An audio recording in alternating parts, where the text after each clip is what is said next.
നമസ്കാരം. നിത്യജ്യോതിഷത്തിലേക്ക് എല്ലാ മാന്യ പ്രേക്ഷകർക്കും സ്വാഗതം. ഇന്ന് 2024 ഏപ്രിൽ മാസം 1-ാം തീയതി 1199 ആണ്ട് മീനമാസം 19-ാം തീയതി, അതായത് തിങ്കളാഴ്ച. ഇന്നത്തെ നക്ഷത്രം മൂലം നക്ഷത്രമാണ്.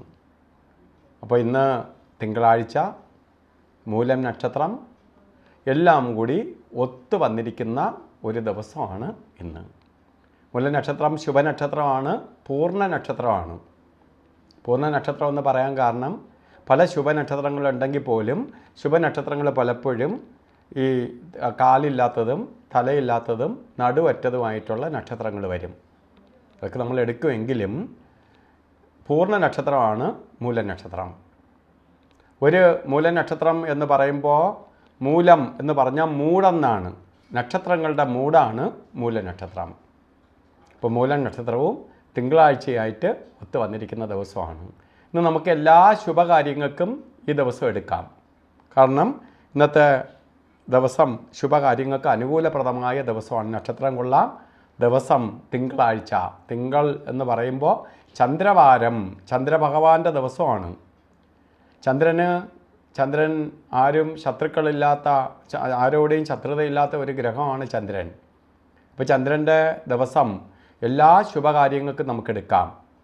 അതുപോലെ ഇന്ന് ബർത്ത്ഡേ വന്നിട്ടുള്ള മൂലം നക്ഷത്രക്കാർ, മീനമാസത്തിലെ മൂലം നക്ഷത്രം ബർത്ത്ഡേ വന്നിട്ടുള്ളവർക്ക് ഒരു വർഷത്തെ ഫലത്തെ ചിന്തിക്കുമ്പോൾ നിങ്ങൾക്ക് വളരെ ഭാഗ്യദായകമായ ഒരു വർഷമായിരിക്കും എന്നുള്ളതിന് സംശയം വേണ്ട.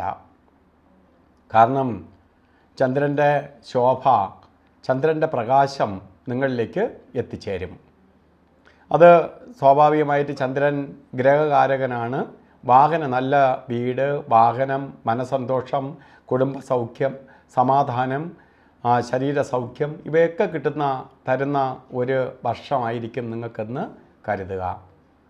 അപ്പോൾ എങ്കിലും നമുക്ക് ഭാഗ്യദായകമായി തീരാനും നമുക്ക് കിട്ടേണ്ട ഫലം ഒരു കുറവും വരാതിരിക്കാൻ വേണ്ടി നമ്മൾ എന്ത് ചെയ്യണം? ചന്ദ്രഭഗവാനെ പ്രീതിപ്പെടുത്താൻ വേണ്ടി ദേവീക്ഷേത്രത്തിൽ ഭഗവതിയുടെ നടയിൽ പോയി ദേവിക്ക് വെളുത്ത പൂവുകൊണ്ട് അർച്ചനയ്ക്ക് കൊടുക്കുക.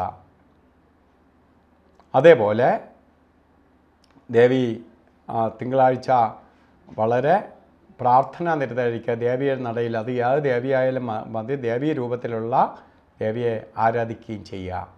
നിങ്ങൾക്ക് ഭാഗ്യം വർദ്ധിക്കും. അതേപോലെ ഇന്ന് നമുക്ക് ശുഭകാര്യത്തിന് ഏറ്റവും അനുകൂലപ്രദമായ ദിവസം എന്ന് പറഞ്ഞു ഓരോ കാര്യങ്ങൾക്കും നമുക്ക് ഇറങ്ങാം.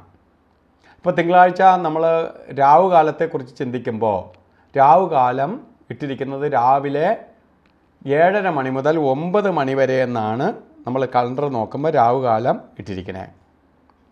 രാവുകാലം 7:30 മണിക്ക് തുടങ്ങൂല, 7:56 ആരംഭിക്കുകയുള്ളൂ. അതുകൊണ്ട് വെപ്രാളപ്പെട്ട് 7:30 മുമ്പ് വീട്ടിൽ നിന്ന് ഇറങ്ങിയൊന്നും വേണ്ട. 7:56 വരെ സമയമുണ്ട്. 7:56 തൊട്ട് 9 മണി വരെ എന്നാണ് ഇട്ടിരിക്കുന്നത്. 9 മണിയല്ല, 9 മണി 27 മിനിറ്റ് വരെ ശരിക്ക് രാവുകാല സമയമുണ്ട്. അപ്പോൾ 9:27 വരെ രാവുകാല സമയമുണ്ട്. അപ്പോൾ രാവുകാല സമയം ഒരു ശുഭകാര്യത്തിനും, പ്രത്യേകിച്ച് തിങ്കളാഴ്ചയാണ്, നമുക്ക് ഓഫീസൊക്കെ ഉള്ള ദിവസമാണ്, രാവിലെ ഇറങ്ങുന്നത്. ഒന്നുകിൽ രാവുകാലത്തിന് മുമ്പ് അല്ലെങ്കിൽ രാവുകാലത്തിന് ശേഷം ഓരോ ശുഭകാര്യങ്ങൾക്ക് ഇറങ്ങണം. അതുപോലെ ഇന്ന് അഭിജിത്ത് മുഹൂർത്തം വരുന്നതും ഇന്നത്തെ ദിവസപ്രകാരം 12 മണി 4 മിനിറ്റ് തൊട്ട് തുടങ്ങിയുള്ളൂ. 12 മണി 4 മിനിറ്റ് തൊട്ട് 12 മണി 52 മിനിറ്റ് വരെ 48 മിനിറ്റ് നേരം അഭിജിത്ത് മുഹൂർത്തമുണ്ട്. എല്ലാ ശുഭകാര്യങ്ങൾക്കും അഭിജിത്ത് മുഹൂർത്തം നമുക്കെടുക്കാം. എന്നാലും എത്ര നല്ല ദിവസമെന്ന് പറഞ്ഞാലും 2 പേരെ നമുക്ക് ശ്രദ്ധിക്കണം, ഗുളികനെയും യമകണ്ഠനെയും. അവർക്ക് അനുവദിച്ചിരിക്കുന്ന സമയത്ത് കയറി ഒരു ശുഭകാര്യവും ചെയ്യാൻ നിൽക്കരുത്. അവർ നമുക്ക് പണി തരും. എത്ര നല്ല ദിവസമായാലും അവർ നമുക്ക് ബുദ്ധിമുട്ടുണ്ടാക്കും.